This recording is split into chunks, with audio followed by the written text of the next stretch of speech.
Today's theme is MILC. I shall be speaking about my hobby. Not you. Hi there. Thanks for pinging in today.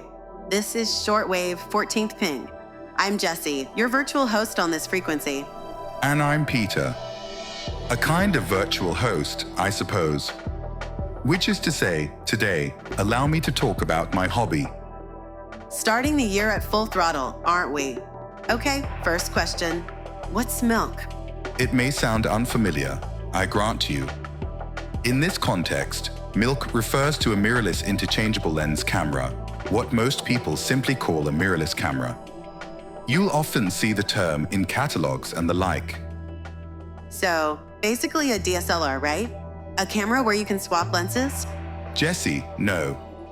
A DSLR and a mirrorless camera are not the same.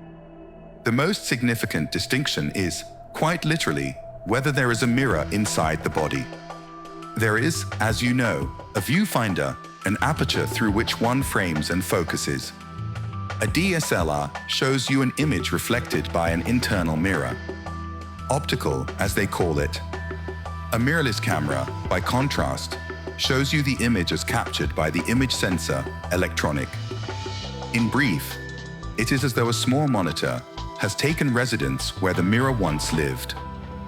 So is one of them better or not really? Each has its temperament. Better is too simple a verdict. DSLRs are often said to offer stronger battery life, and their optical finders can remain legible even in dim conditions. Mirrorless bodies, on the other hand, tend to be more compact and often come laden with shooting assist features. And if I had to guess which side you're on, you're a MILC person. Correct. Different manufacturers make different bodies and lenses, of course, but I have a particular fondness for Sony cameras. Today, I intend to speak of that. Shouldn't this have been a Peter PD episode? First, would you indulge me with my camera chronology? Do I have a choice? If I don't, it would help if you simply kept going. My first encounter with Sony cameras was around 2009. Not a mirrorless body, rather, a compact digital camera from the Cybershot W series. It began, incidentally, with a prize draw. I won it. Winning a camera in a giveaway, that's lucky. So that's when photography became your hobby? Not quite. In those days, it scarcely qualified as a hobby. It was more routine documentation. And I was already devoted to Sony's smartphones at the time, the Xperia line. So if I merely wanted a photo, I often used that instead. Back then, were smartphones and compact cameras really on the same level? It depends on the metric, but the compact camera generally held the advantage. For instance, resolution. The compact I used was 12.8 megapixels, whereas my Xperia was 8.1 megapixels. And for reference, the iPhone 3GS around that time was apparently about 3 megapixels. Xperia was working hard then. On paper, certainly, an appreciable gap. Sony also had the Cybershot heritage behind it. That likely helped. The overall balance was not immaculate, but yes, effort was evident. If the specs were that different, why not just shoot with a compact camera all the time? Because I wasn't that interested in photography yet. Carrying a camera on purpose, one did that only when traveling, really. And the Xperia took rather pleasing pictures for its day. I was satisfied. Even now, carrying a dedicated camera, one that only takes photos, has to mean you're pretty serious. Indeed. And yet, strangely enough, the more you photograph, the more desire accumulates. One begins to want something that looks more professional. So you wanted shots you couldn't get from a compact camera or a phone. And I was, plainly, seduced by the mechanism, interchangeable lenses. So, one day, I purchased my first camera with my own money, Sony Alpha 6000. Around 2014, I believe. What kind of camera was it? The Alpha 6000 was, in essence, a comparatively affordable mirrorless body. With the kit lens, it was roughly $700 at the time, if memory serves. It used an APS-C sensor, 24.7 megapixels. It could shoot 11 frames per second, and its autofocus claimed 0.06 seconds. For its class, it was rather formidable. So you could swap lenses. What lenses did you have? That is the amusing part. I did not swap lenses back then. I used only the bundled kit lens. It was the SELP 16-50, and it covered a sensible range, from wide to mild telephoto. Broadly serviceable. Safe. Convenient. So it was a good lens. More precisely, not a bad lens. There are better lenses in abundance, but this one was light, zoomable, and adequately sharp, good enough to stay out of your way. And for a while, the Alpha 6000 was my companion. That relationship lasted until 2020. Which means a new companion arrived in 2020. The Alpha 6600 became the second. The Alpha 6000 was excellent, but grievances accumulate with time. Battery life, in particular, and the limit on continuous video recording. The Alpha 6000 could not record video beyond 30 minutes. Ah, that notorious trio. The tariff situation, the heat problem, and the file system limits. There are ways around it, sure, but they all feel like treating symptoms. In fairness, one seldom needs to record more than 30 minutes at once. Still, after years, the battery had degraded. It was time. As for the Alpha 6600, it is a capable, versatile machine, still photography and video alike. In-body 5-axis stabilization, autofocus refined to 0.02 seconds. And crucially, it adopted the larger Z battery, the higher capacity pack used in Sony's upper bodies. Did you finally start enjoying lens swaps with that one?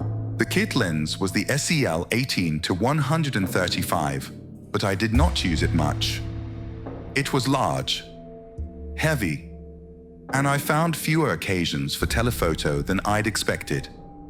Instead, I grew attached to the SEL 24 f1.8Z, a wide-angle prime lens, excellent for portraits.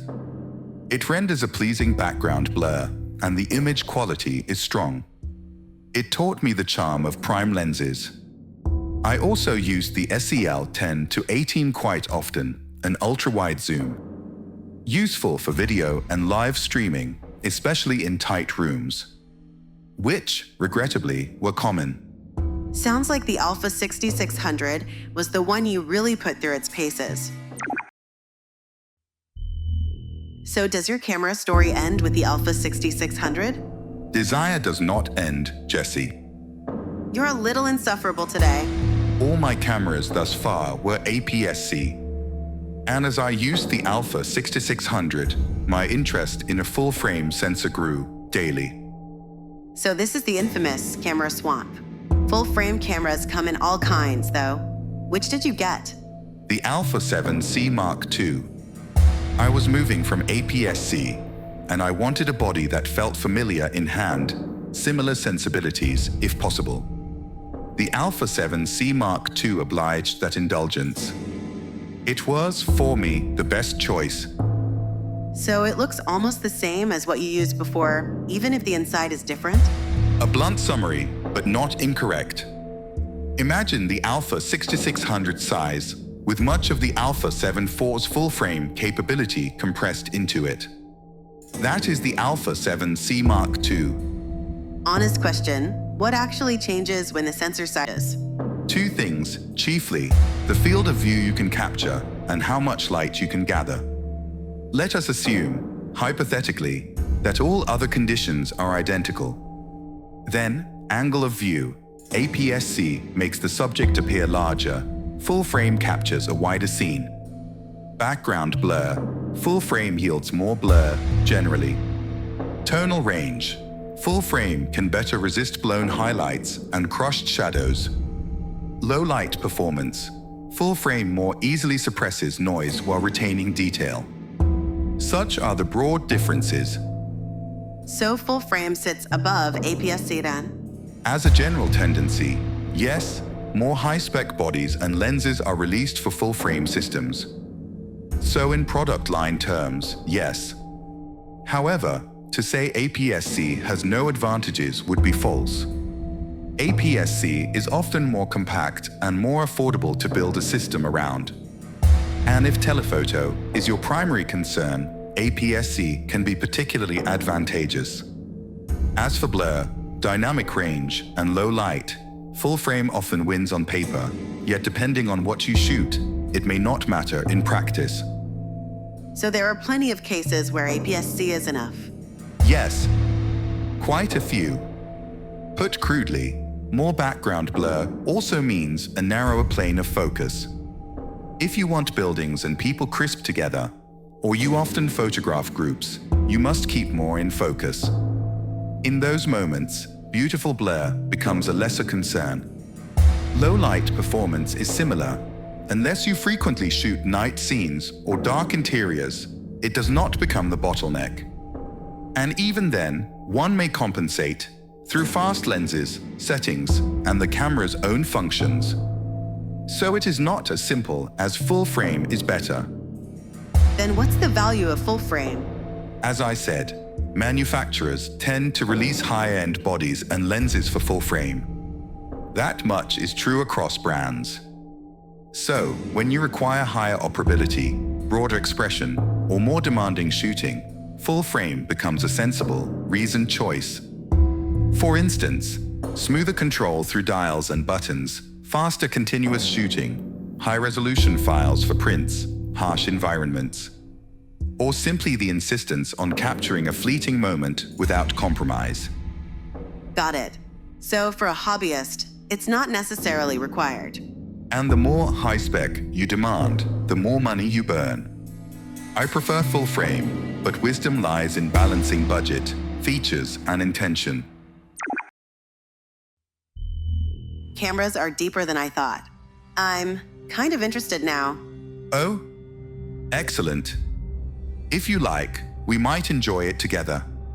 If you have no strong preference, I recommend buying a used camera with a lens kit from 1 or 2 generations back.